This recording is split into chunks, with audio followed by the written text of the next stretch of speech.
Kamu lagi ragu sama pertolongan Allah? Coba deh lihat pohon yang besar. Apakah pohon yang besar muncul tiba-tiba langsung tumbuh besar gitu? Kan enggak, ada prosesnya terlebih dahulu. Dari biji yang kecil, mungil, bisa tumbuh menjadi pohon yang besar. Tapi biji itu harus dibenamkan terlebih dahulu ke dalam tanah yang dalam, gelap, sendirian, baru bisa tumbuh menjadi pohon besar. Kamu pun begitu, harus merasakan terlebih dahulu bagaimana rasanya gelap, sedih, sendirian, titik terendah, kegagalan untuk bisa mencapai keberhasilan nantinya.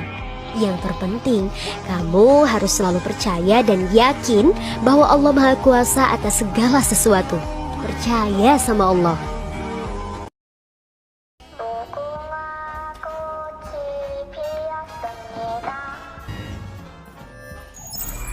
Hari ini TWK soalnya hots banget, butiran Pancasila nggak ada tapi lebih ke implementasi. Budi Utomo satu soal yang aku dapat pendek-pendek dan jawabannya mengecoh bikin puyeng. Bahasa Indonesia seperti biasa ide pokok, gagasan utama, majas. Yang aku ingat ya soal aku yang butuh hafalan yaitu tujuan MK dan KY. Tentang Bhinneka Tunggal Ika 3 soal, lebih ke kayak mana sikap yang mengarah ke Bhinneka Tunggal Ika. Terus tentang agama, toleransi, kayak kita warga baru, terus kegiatan apa dengan tetangga yang berbeda suku biar bersatu. Dalam keluarga sering menjadi keributan, ada yang egois. Nah, bagaimana nyikapin biar bisa rukun dalam keluarga dan pilihannya ngecoh. Kemudian, kalau aku dapat banyak tentang tetangga dan toleransi agama dan suku, tiba-tiba ada kecuali. Oh iya, dia juga menjelasin tentang TNI. Ada cerita dikit terus sikap TNI yang menjaga pertahanan negara dari laut apa aja. Aku masuk tentang buku apa gitu pas waktu sejarah. Nah, ditanya buku itu karangan siapa. Bukunya bahasa Inggris, judulnya aku pun tak tahu, di pilihan ada nama Dowers Decker. Coba teman-teman googling tentang buku Dowers Decker, Ki Hajar Dewantara dan sebagainya. TWK rasa TKP. Sisanya banyak lupa, hots banget. Suatu hari, Yudi ingin menabungkan uangnya. Pada bulan pertama, Yudi menabung sebesar 10.000. Dan bulan selanjutnya, Yudi ingin menabungkan uangnya secara konsisten lebih besar 5.000 dari bulan sebelumnya. Berapakah jumlah tabungan Yudi setelah 1 tahun? Soal seperti ini bisa kita selesaikan menggunakan rumus SN sama dengan N/2 A ditambah UN. Baiklah, di sini SN, N-nya itu selama 1 tahun, berarti S12 sama dengan, ingat, N itu lamanya dia menabung 12, berarti 12/2, 6 bulan. Ditambah dengan A, suku pertama adalah 10.000. Tinggal kita masukkan 10.000 ditambah dengan UN. UN itu penjumlahan dari setiap selisih yang ditabung. Jadi 5.000 dikali 12 ditambah dengan 5.000 pertama. Jadi 5.000 dikali dengan 12 bulan atau lama dia menabung ditambah dengan 5.000 awal yang dia tabung. Berarti 5 kali 12, 60 ditambah 5, 65.000.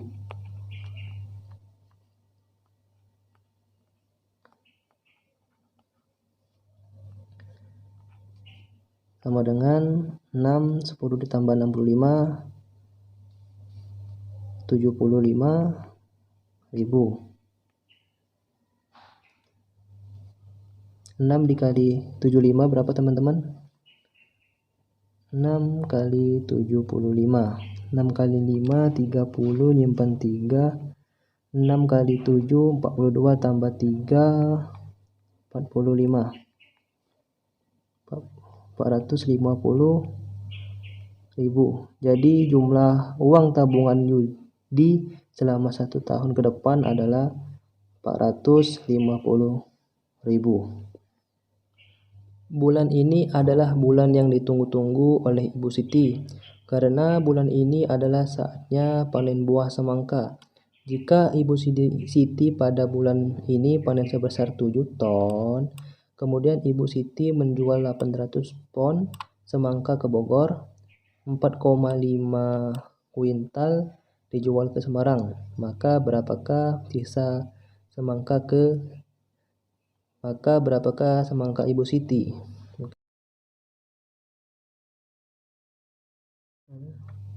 Langkah pertama yang harus kita lakukan mengkonversikan 1 ton itu sama dengan 1000 kg. Kemudian 1 kilogram itu sama aja dengan 2 pon. Kemudian 1 kuintal itu sama aja dengan 100 kilogram. Ini yang diketahui total keseluruhan semangka Ibu Siti 7 ton, berarti 7.000 ya, 7.000 kilogram dikurang dengan 800 pon. Diketahui 1 kali sama dengan 2 pon, berarti 800 dibagi 2, 400 kilogram. 4,5 kuintal itu dikalikan dengan 1 kuintal 100 gram, berarti 450 kilogram. Sudah, kita selesaikan aja yang ini, kita jumlahkan 850 kilogram, ini 7.000 ya, tinggal kita kurangkan 0, ini minjem sini, dapat 516. Jadi sisa semangka Ibu Siti sebesar 6.150 kg. Jika X sama dengan 6/2 dari 67,5% dan Y sama dengan 3/5 kali 0,4 dikali 50%, maka baik teman-teman, di sini X sama dengan 6/2 dari artinya dikali 67,5/100. Kita sederhanakan, ini dapat 3, ini habis, tinggal 3 dikali 67,5/100. Untuk Y nya 3/5 dikali 0,4 kali 50/100. 3/5 0,4 itu sama aja dengan 4/10 ya, dikali 50/100. Kita selesaikan, ini bisa dibagi 5 bagi 5 habis kan, tinggal 3 dikali 4 12/100.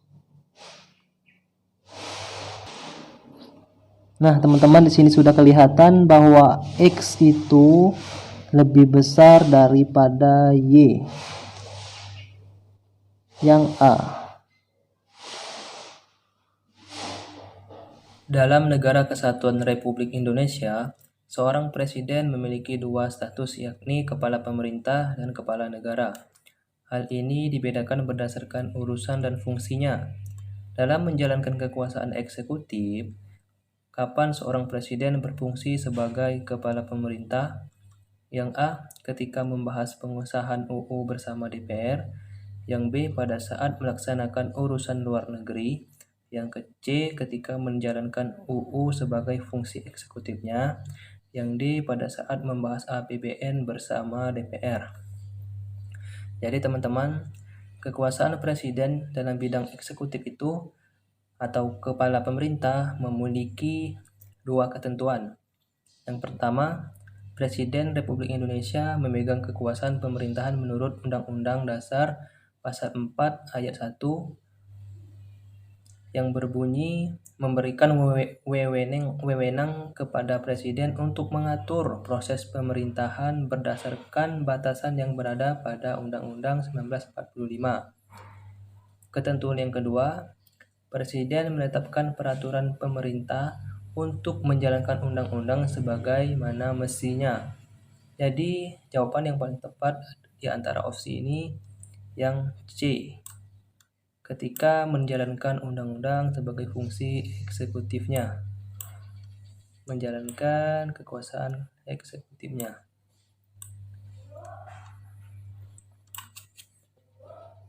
Yuma adalah minoritas di kampung halamannya, akan tetapi pada saat ada gotong royong, ia selalu menyempatkan untuk hadir membantu. Ikut gotong royong dalam membantu proses gotong royong sarana tempat ibadah agama lain.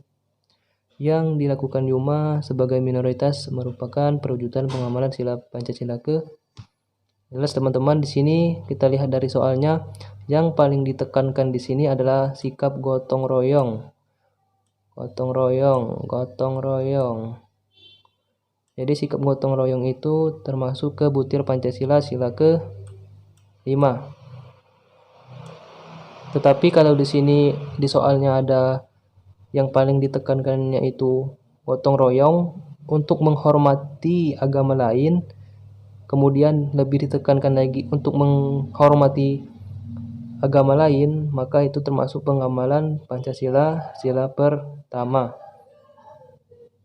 Jadi yang paling ditekankan di sini kan gotong royong, termasuk pengamalan sila Pancasila sila ke-5.